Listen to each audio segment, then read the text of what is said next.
This rather eyebrow-raising yet thoroughly unsurprising appointment of Lord Peter Mandelson as the UK's new ambassador to the United States is a political move as bold as it is calculated, as riddled with intrigue as the man himself.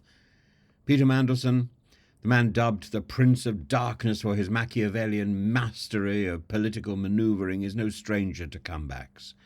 His career has been one series of resurrections, from resigning twice under clouds of scandal during Tony Blair's premiership to a triumphant return as Gordon Brown's effective deputy prime minister. Now at 71, he finds himself at the helm of one of Britain's most critical diplomatic posts, tasked with navigating a minefield of tariffs, transatlantic relations, and the mercurial Donald Trump, and the timing is impeccable.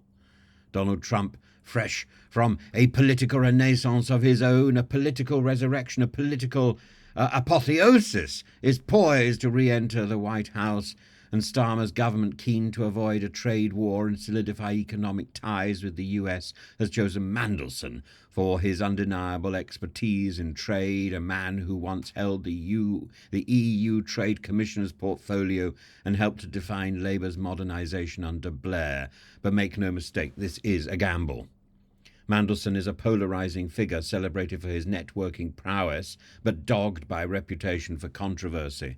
Consider the stakes. Trump's threats of blanket tariffs loom large, with UK exports potentially in the crosshairs, and Mandelson's first task will be to charm, cajole, and perhaps outfox Trump in his own court, an environment likened by trade expert David Hennig to a medieval court. Indeed, if anyone is suited to such theatrics, it must be Mandelson. Yet, as much as his charisma and trade acumen are assets, his baggage is a liability. For instance, Mandelson's ties to China, his voting record against Uyghur genocide sanctions, and previous consultancy work for Sheen are likely to draw scrutiny. In a Sino-skeptic Washington, his views, this position could undermine his position. Meanwhile, Labour's complicated history with Trump, from David Lammy's neo-Nazi sympathiser comments to accusations of electoral interference, only adds to the diplomatic tightrope Mandelson must walk.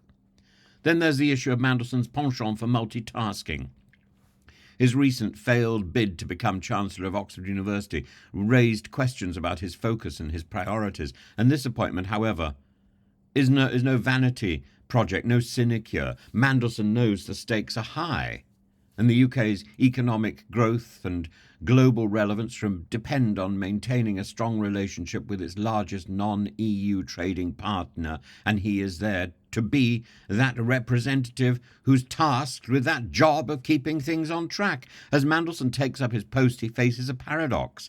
On the one hand, he must embody the gravitas of a seasoned diplomat representing Starmer's government with poise and precision. On the other, he must deploy his sharp political instincts to deal with Trump, a man who respects strength but who's quick to spot and punish perceived weakness. What makes this appointment particularly fascinating is the collision of two political dynasties. Mandelson, the architect of New Labour, now faces Trump, the architect of chaos. Both men understand the power of optics and the importance of narrative. The question is whether Mandelson can write a story of cooperation and mutual benefit, or whether he will find himself outflanked by Trump's penchant for unpredictability. Critics argue that Mandelson's appointment is a step too far, a risk that could backfire. Supporters, however, believe that his political nous and extensive trade experience makes him the ideal candidate. As one official put it, Donald Trump will know that Peter comes from the political family of the British government and speaks with the Prime Minister's authority. Peter Mandelson's return to the front lines of diplomacy is a testimony to his resilience and his adaptability, and whether he succeeds in averting a trade war and securing Britain's economic interests will depend on his ability to balance charm with pragmatism and diplomacy with decisiveness. But one thing is certain: the Prince of Darkness has once again stepped into the light, ready to navigate the stormy waters of UK-US relations.